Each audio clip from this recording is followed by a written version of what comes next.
We seem to be in an era of gaming where games get announced far too early, and this started in like the late 2010s. Prime example I can think of is the Elder Scrolls 6 from Bethesda, and they seem to be taking forever. Like apparently their next Fallout game, Fallout 5, probably won't be released like 20 years after Fallout 4. But that's another video for a different time. And Metroid Prime 4 is one of these games that I'm talking about today that got announced quite early back in E3 2018 for the Switch One, and Nintendo just went quiet about the game for nearly a decade until like last year in 2024 when they actually showed the game off in action on the Switch One. And yeah, and was it worth the wait? Yeah, I'd say so. It's a good game.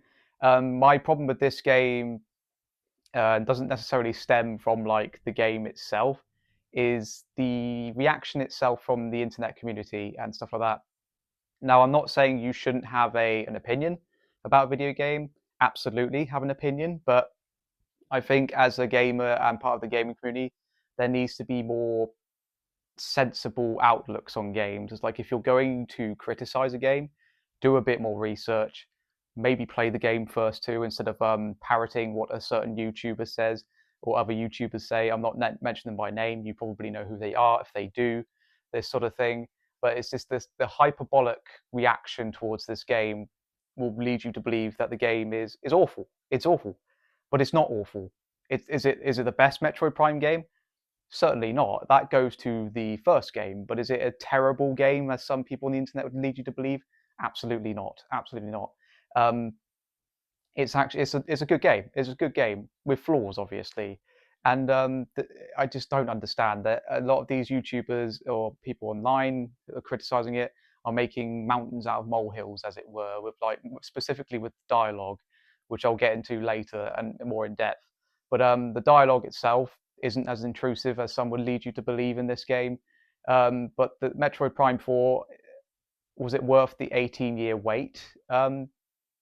Probably not. I don't think any game's worth like a decade, nearly 2 decade wait between sequels, but it's still a good game nonetheless. But Metroid Prime 4, I've really enjoyed it. What I played, well, what I've played it, I finished it. It took me about 10 hours to finish. The overall structure is certainly different compared to the other games, which I'll get into in a bit. Compared to the other ones, certainly more linear, but that doesn't detract from the overall atmosphere and experience that were in the other Metroid Prime games. But quick history lesson about this game. Originally, it was obviously announced in E3 2018, when just like a year after the Switch came out. Bandai Namco were working on this game originally, and obviously Nintendo weren't happy with the progress of their work, so much so that they scrapped the project, they rebooted it, or what remnants was left that they could work with. They got Retro Studios to come back on board to do the game, which I don't understand why Nintendo didn't get them in the first place to do the game, because they created the series. Metroid Prime, the first one specifically, is one of my favorite games of all time. I played the remastered Switch version last year. Just a beautiful game, still holds up tremendously well over 20 years later, with its atmosphere, with its gameplay, and it was just a tremendous leap into 3D from the 2D origins of the franchise compared to like other games where they go into 3D the first time. There can be some growing pains, but Metroid Prime, it worked flawlessly. I remember like people grumbling and moaning about it being first person when they first announced it, because people were like, "Oh, another first person shooter," because there was a sea of FPS games during that period. But it works in that sense. You're in Samus's shoes, and people loved it when it came out. Like obviously, it's still, you still get that grumbling of like when games get announced now, people grumble, they moan before they've even given it a chance. It was still present back then, but I feel like now it's more prevalent. People just going like, write it off, don't want to play it, even though they haven't even seen anything of it or played anything of it. But yeah, that'll be another video for another day talking about the gaming community. But here we are, finally, 2025, Metroid Prime 4. I played this on Nintendo Switch 1, which Nintendo sent me a code. And by the way, if you comment about like, oh, Nintendo have bribed you with a game key code, I'll be like, well, when they sent me an email, they said I could not criticize it. I'm allowed to criticize it. Obviously, I'm going to criticize it in a meaningful and intellectual manner and not be an idiot online about it and just like throw crap at them, because they do deserve it in some aspects, but I'm not here to do that. I'm here to critique the game and nothing else, okay? So let's get into Metroid Prime 4, shall we? Right, now I'm more comfortable sat down now after doing that introduction. Let's just get into like the meat of it. The story of Metroid Prime 4, it begins with like a massive battle on a different planet, and you're looking for a specific artifact on that planet, where you encounter the bounty hunter Sylux, who was in Metroid Prime Hunters, which we can now officially say that Metroid Prime Hunters is now canon to the series, which that was just a spin-off game on the DS. But the rogue bounty hunter, he activates the artifact, then you're transported to a different realm where you'll have this central tower called Chrono Tower, and you have to find 5 teleporter keys. Like most Metroid Prime games, Metroid games in general, the story is fairly ambiguous. Samus doesn't talk, of course, with the only exception being the so-so game of Metroid Prime Other M. But the less we talk about that, the better. Um, there is dialogue in this game. The dialogue has been labeled as like the worst thing ever in video games. But to be honest, I've heard worse. It's not awful. It's not great, but it's not awful either. But it's just nice to kind of break up certain gameplay sections with traditional cutscenes and cinematics in a game, which I know it's quite un-Metroid of them to do, but it works. It does the job, and it sets up like each individual areas. The main character that people have moaned about is it Engineer Mackenzie. People go, "Oh, with his millennial talk." I was like, "He's just a quirky engineer." I mean, have you met any engineers? Sometimes they can be like that, but he's just passionate about his job. He's just trying to break the tension in horrific scenarios, and people do that sometimes in horrible scenarios. They'll disarm things with jokes or try to be funny. Is he funny? Not particularly. He has some funny bits, but people have labeled it like, "Oh my god, he never shuts up," and that's just not true. He speaks like the first time you meet him, and he here and there he talks to you on comms throughout the game. It's not as intrusive as some people would lead you to believe online. You meet other Marines too throughout who need rescuing in the world. Again, they talk to you. You have like the rookie private who looks up to Samus as being this sort of badass um, bounty hunter, which she is, but it's just fine. It's all the sort of usual sort of military stuff you'd see in any sort of piece of entertainment, and it's just there to serve its purpose in the overall narrative, and it's not nearly as bad as people would as have led you to believe. And I know Nintendo's not known for like doing good voice acting, but this voice acting does the job. It serves its purpose. It's not awful, but it's not fantastic or Oscar worthy either. It's there to serve the purpose of the narrative, and then you meet like a robot friend mechanic who's there to break down massive walls. But yeah, the story and the overall sort of world that you explore is it's interesting enough to keep you going, and it's certainly very linear compared to other Metroid games. But I'll get to that soon enough. But honestly, that doesn't bother me too much because in old Metroid games, you would get lost quite easily, and you're just wandering in circles in the same sort of areas all the time, and it just kind of annoyed me by the end of it.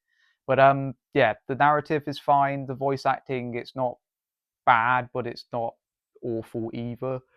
The Mackenzie character Mac, he's not bad either. He's just there for the bit of comic relief, which I don't really mind. I think some people just need to lighten up. Is he funny? He's not that funny, but he's not unfunny either. He's just there to break the serious tension here and there when it's needed, and he's nowhere near as intrusive as some people lead you to believe. But the characters are fine. Samus doesn't talk, which is the main thing. She still doesn't talk in the main series. Basically, like when they ask her something, she kind of just gestures, nods, or activates a terminal to show what she means, and that works fine. It's the Gordon Freeman approach of character design when it comes to narrative, and of course Zelda with Link still he doesn't talk, which is great. I think if they gave Samus a voice in this one, it would kind of break the immersion completely, like they did in Other M, where they just kind of made her a bit powerless, and she just wasn't interesting in Other M with her monotone voice. But narrative is fine, sets up the world perfectly fine. Yeah, let's get into the gameplay bits. Gameplay wise, yeah, it's Metroid Prime, first person perspective, not really what you'd call an FPS, but I will say they have dialed up the action in this one a bit more compared to other games in the franchise. There's a lot more emphasis on combat in this one. I mean, you're thrown right into it at the start of the game. You kind of are in most of them anyway. At the start, you're thrown in, but they kind of like don't slow down for a fair bit until about an hour or two into the game, and then you kind of soak in the first sort of biome you get dropped into, which is Fury Green, which is absolutely beautiful. The only good track of the soundtrack, to be honest, because this game goes for more atmospheric with with its music. Fury Green is kind of like the only part of the game where the soundtrack is like noticeable. And I do agree with Digital Foundry when they talked about this game that that's the only part of the game with the music that's like memorable, sort of classic Metroid Prime atmospheric peak, if you know what I mean. And yeah, it slows down. You explore the area. You find Mackenzie, and he sets up like a base camp, which you go back to quite often throughout the game because you have to find like different upgrade abilities that only he can give you, which are in the form of chips. You get like fire, thunder, ice, which give you the different shots for your arm cannon. So it's like fire shot, thunder shot, and ice shot. And these help you unlock different doors, solve different puzzles. You know, you're sort of standard Metroid fare when it comes to like playing these games. That you lose all your powers at the start, and then you have to regain said powers throughout the game. And the only powers you really sort of maintain is your morph ball, and you don't have to faff about getting that again, but you still have to get your other morph ball abilities like bombs and the speed ball, which helps you do the half pipes, and the track ball, which helps you climb certain obstacles on the wall. But these sort of your standard fare weapons you find, like as I said, the charge beam, the missile, the super missile, the super morph ball bomb, the different elemental shots, and that's something that people complain about. That you find the same sort of power ups, and yeah, of course you do. You do in every Metroid game. You get the grapple beam, of course, but the new part of Samus's arsenal is the psychic abilities that she gets through the gemstone that she has on her helmet, and this could be like opening doors, moving things with her hand, even like different uh, mechanics with her arm cannons, where she can fire a charge shot and guide the beam to solve puzzles or kill certain bosses, that sort of thing as well. And it adds something new to it. You can unlock like different platforms with the abilities too, and it just makes you be a bit more visually aware of your environment. And speaking of like the environmental design, as I said before in the intro, it's more linear, quite linear actually. Think you have like the desert area, which is the sort of open world area. It's not really open world. It's more of an open-ended hub where you've got the different biomes in different corners, that sort of thing. Then you've got the final area in the middle. It's basically, as lots of people have compared it to, it's like if you're playing Ocarina of Time, where you've got the desert area acts like the Hyrule Field, but in Metroid Prime, where you've got the different biomes. Then you've got like the Metroid Prime's version of Ganondorf's castle in the middle, that sort of thing. And it works. And you've got the bike that you ride around there, so you're not on foot. I remember when they kind of talked about it's going to be a massive biome that you have to go from different areas, and you're on. I was thinking, oh god, you don't have to traverse on foot. Then they showed the bike, which I remember a lot of people kind of like raising their eyebrows at it, myself included. But it works. It does the job. You collect green crystals around the area, which you take back to an area to upgrade your various beams, your suits, that sort of thing. It's just another way of making you explore more, get more items, more weapons, that sort of thing. It's more like faffing about, basically. It's basically Nintendo trying to turn everything into an open world. It works. Would I prefer it to be more sort of like traditional, like Metroid Prime One? Certainly, yeah.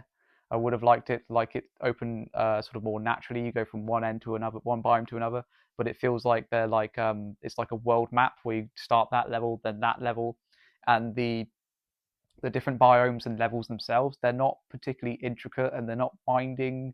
You don't really get lost like you do in the old games. I think I looked up things twice in this game, my entire playthrough. There wasn't one time where I was confused at all because it was quite clear what you had to do.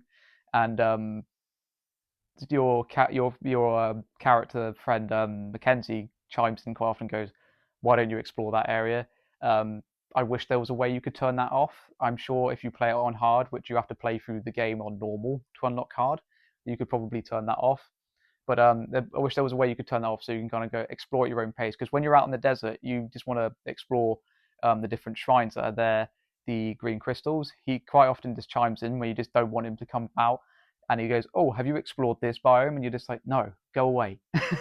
I'm busy. Leave me alone. I know I have to go over there. Leave it out."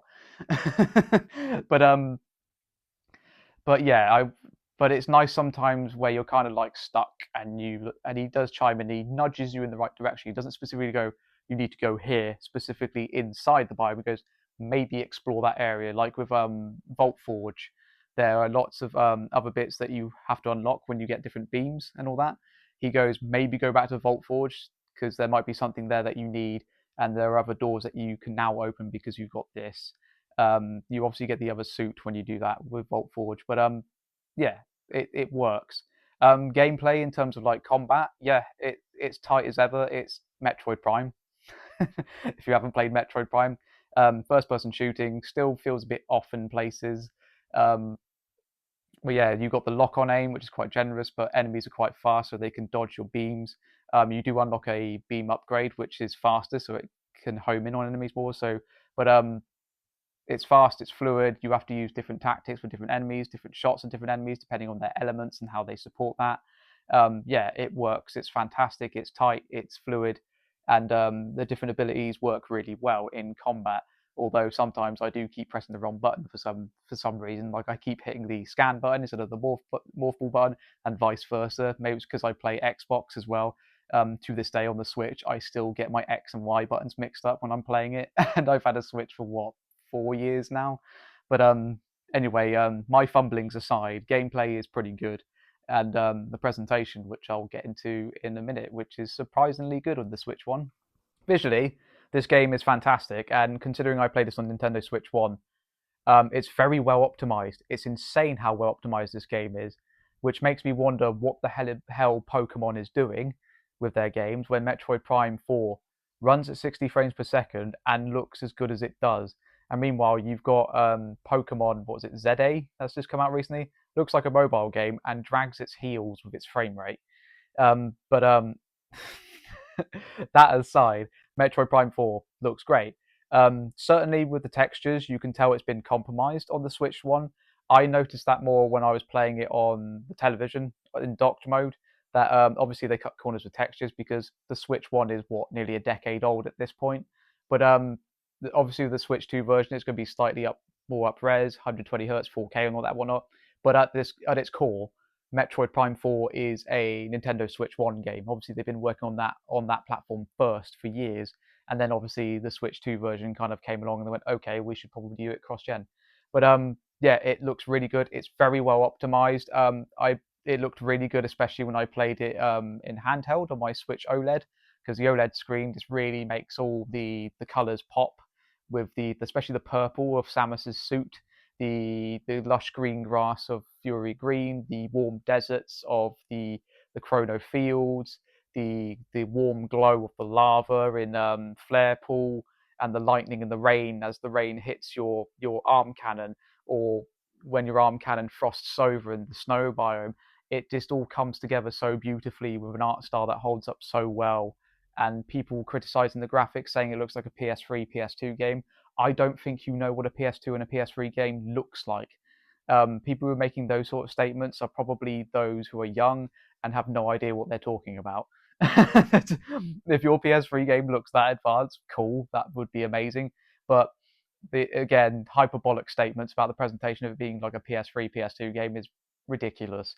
And they know they're being hyperbolic about it because, you know, what people like on the internet. But it all runs at 60 frames per second, which I was very surprised by at a very stable 60 FPS. I don't think I saw it drop once. And considering some of the boss fights where there's lots of stuff being thrown at you on screen, it never dropped at all. And if it did, it wasn't substantial. I don't have frame rate tools like Digital Foundry because I just don't have that kit in this place. But it holds up really well. The presentation just looks beautiful.